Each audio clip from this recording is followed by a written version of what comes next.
بسم اللہ الرحمن الرحیم۔ عزیز دوستو، بزرگوں اور سماعت فرمانے والی میری ماؤں اور بہنوں، السلام علیکم ورحمۃ اللہ وبرکاتہ۔ آج میں آپ کے سامنے ایک ہی بڑا عظیم تحفہ لے کر حاضر ہوا ہوں، جو کہ بڑا جامع بھی ہے اور عظیم بھی ہے، قرآنی بھی ہے، طاقتور بھی ہے، اور انشاءاللہ اگر آپ نے اس کو اس طریقے پر یقین کے ساتھ، توجہ اور اہتمام کے ساتھ کر لیا تو انشاءاللہ آپ کامیابی تک پہنچ جائیں گے۔ اکثر جگہوں سے فون بھی آتے ہیں اور شکایات بھی آتی ہیں کہ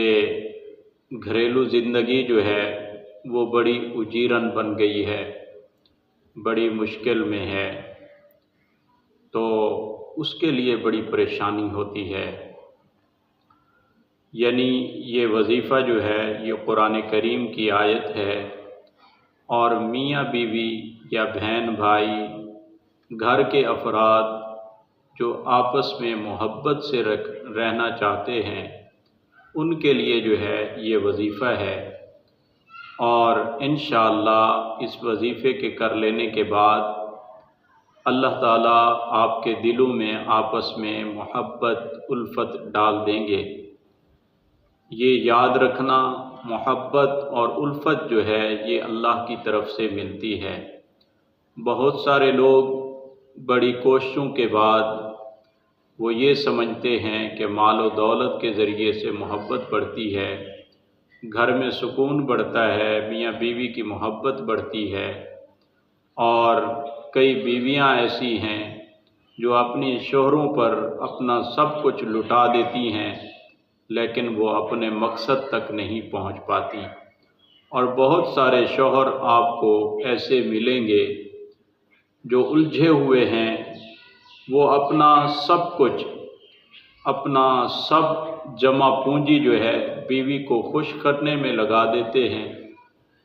لیکن بیوی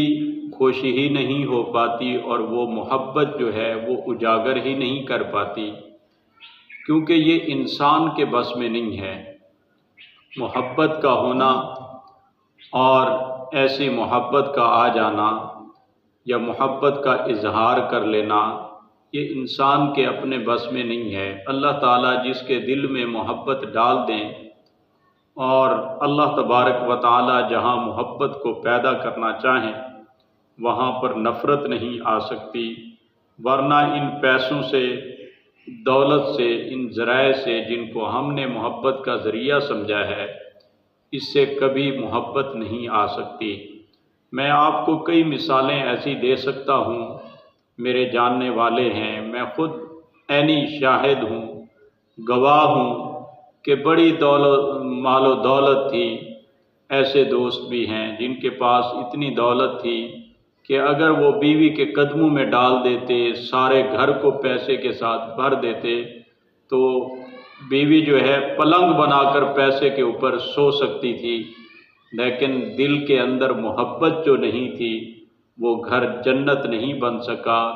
بلکہ وہ عداوت کا شکار ہو کر گھر ٹوٹ گیا۔ ایسے واقعات ہیں، اور ایسے لوگوں کو میں جانتا ہوں کہ جن کے گھر میں مال و دولت نہیں تھی،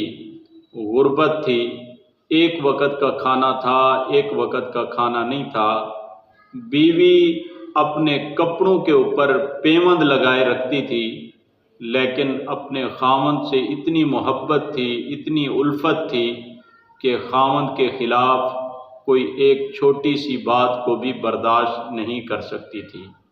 اصل میں یہ جو آیت میں آپ کو بتانے لگا ہوں، اس آیت کے اندر بھی یہی بات بیان کی گئی ہے کہ مختلف لوگوں کے دلوں کو جوڑ کر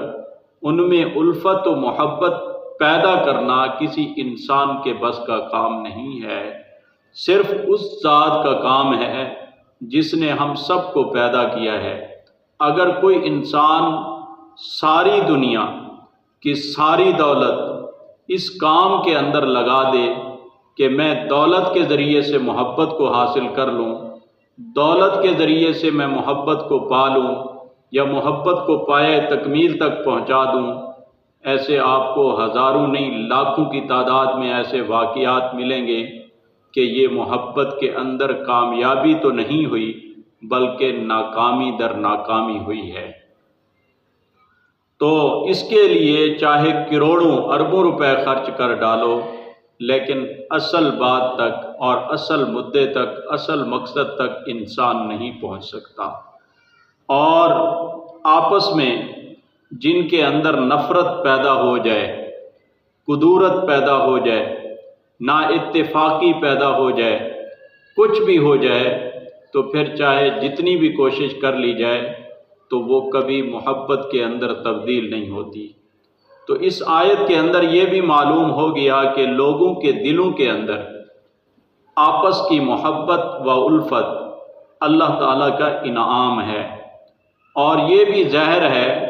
کہ اللہ تعالیٰ کی نافرمانی کے ساتھ اس کے انعام کو حاصل نہیں کیا جا سکتا۔ اللہ تعالیٰ کا انعام اگر ملے گا تو اللہ تعالیٰ کی فرما برداری کے اندر ملے گا۔ تو آئیے ہم آپ کو وہ وظیفہ بتانا چاہتے ہیں کہ اگر یہ وظیفہ آپ کریں گے تو اللہ تعالیٰ آپ کے جو آپ کا متضاد ہے،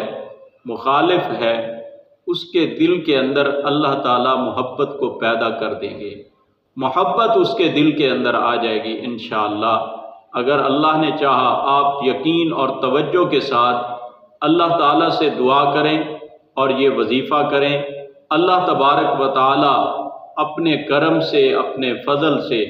آپ کے مخالف کے دل کے اندر اللہ محبت کو پیدا کر دیں گے۔ پھر آپ کا چاہے وہ بھائی کیوں نہ ہو، چاہے وہ آپ کی بہن کیوں نہ ہو، چاہے وہ آپ کے والدین کیوں نہ ہوں، چاہے آپ کے گھر کے کوئی فرد بھی ہیں وہ ہوں، یا آپ کی بیوی ہے وہ آپ کو پسند نہیں کرتی، آپ لاکھ کوششیں کر چکے ہیں، ہر چیز لا کر آپ نے رکھ دی ہے، لیکن بیوی ماننے کا نام ہی نہیں لیتی، آپ کے احسان کو نہیں مانتی، کوئی بھی آپ کی بات کو ماننے کے لیے تیار نہیں ہے، تو آپ یہ وظیفہ کریں، انشاءاللہ اللہ تعالیٰ اس کے دل میں محبت ڈال دیں گے۔ اور اسی طرح خاوند وہ ادھر ادھر منہ مارتا ہے، ادھر ادھر جاتا ہے، بڑی ہی کوششیں کر لیں، بڑے ہی وظیفے کر لیے، بڑی ہی اپنے آپ کو قربان کر دیا، ہر چیز اپنے میکے چھوڑ دیے، رشتہ دار چھوڑ دیے، گھر سے آنا جانا چھوڑ دیا اس کی خواہش کے لیے کہ میرا خاوند مجھ سے راضی ہو جائے، لیکن خاوند ماننے کا نام ہی نہیں لیتا، تو آپ یہ وظیفہ کریں، اللہ تبارک و تعالیٰ انشاءاللہ آپ کے خاوند کے دل کے اندر محبت ڈال دیں گے۔ کوئی بھی آپ کا مخالف ہے، آپ یہ وظیفہ کریں، اللہ اس کے دل میں محبت ڈالیں گے۔ کرنا کیا ہے؟ پہلی تو چیز یہ ہے کہ یہ آیات کریمہ ہے سورۃ الانفال کی، یہ آیت نمبر 63 ہے، اور اس آیت کو آپ نے پڑھنا ہے۔ اس کے دو طریقے ہیں، دو وظیفے ہیں، دونوں طریقوں کے ساتھ آپ کر سکتے ہیں۔ پہلے نمبر پر اگر آپ کا مخالف غیر محب وہ آپ کے سامنے ہے، آپ اس کو کچھ پلا بھی سکتے ہیں، تو ایسا کریں، چینی کی پلیٹیں لے کر اس کے اوپر کالی سیاہی کے ساتھ یا زعفران کے ساتھ یا جو ہے کالی سیاہی کے ساتھ ان چینی کی پلیٹوں کے اوپر یہ سورۃ الانفال کی آیت نمبر 63 ان کے اوپر لکھیں، اور ان کو آب زمزم یا عرق گلاب کا جو عرق ہے اس کے ساتھ اس کو دھو کر اس کا جو پانی ہے وہ پانی کسی چائے میں، دودھ میں، میٹھی چیز میں یا پانی میں ڈال کر اپنے غیر محب کو پلائیں، انشاءاللہ محبت پیدا ہوگی۔ اور اس کے علاوہ اگر آپ اس کو پلا نہیں سکتے، وہ دور رہتا ہے اور بیوی ہے وہ گھر چھوڑ کر میکے پہنچ چکی ہے اور خاوند نے گھر سے نکال دیا ہے، اب جو ہے وہ سامنے تو ہے نہیں کہ اب جو ہے کیسے اس کو پلایا جائے، تو پھر جو ہے پلانے کی ضرورت نہیں ہے۔ اسی آیت کریمہ کو یعنی سورۃ الانفال کی آیت نمبر 63 کو 360 مرتبہ پڑھنا ہے، یکسو ہو کر ایک جگہ بیٹھ کر، اور سامنے تصور کرنا ہے کہ میرا غیر محب میرے سامنے ہے، اس کا تصور کر کے آپ نے اس کے اوپر دم کر دینا ہے، دم کر دینا ہے، تو انشاءاللہ اس کے دل کے اندر محبت پیدا ہوگی اور آپ اپنے جو ہے مقصد میں کامیاب ہو جائیں گے۔ آیت کیا ہے؟ لو انفقت ما فی الارض جمیعا ما الفت بین قلوبہم ولکن اللہ الف بینہم انہ عزیز حکیم۔ دوبارہ سن لیں، لو انفقت ما فی الارض جمیعا ما الفت بین قلوبہم ولکن اللہ الف بینہم انہ عزیز حکیم۔ اور آپ حضرات سے آخری گزارش ہے کہ اگر آپ چاہتے ہیں کہ اس طرح کے قرآنی وظائف جو بالکل گندے عقائد سے پاک ہوں اور جس طرح آج کل دکانداری چل رہی ہے ان سے پاک ہوں، تو آپ اگر چاہتے ہیں یہ ہم تک پہنچتے رہیں اور دوسری لوگوں تک، ہمارے بھائیوں تک پہنچتے رہیں، تاکہ ان کے عقائد بھی ٹھیک ہوں اور ان کے نظریات بھی ٹھیک ہوں، اعمال بھی ٹھیک ہوں، تو آپ ہمارے چینل کو سبسکرائب کریں اور کم از کم آپ اپنے دوسرے ساتھی تک اس خبر کو پہنچائیں، یعنی ویڈیو کو شیئر کریں، اور یہ سلسلہ ایسے چلتا رہے تو انشاءاللہ ہمارا پیغام لوگوں تک پہنچے گا تو لوگ مستفید ہوں گے۔ اس میں جو بھی ہمارا ساتھ ملے گا اللہ تعالیٰ اسے بھی اجر عظیم عطا فرمائیں گے۔ وآخر دعوانا ان الحمد للہ رب العالمین۔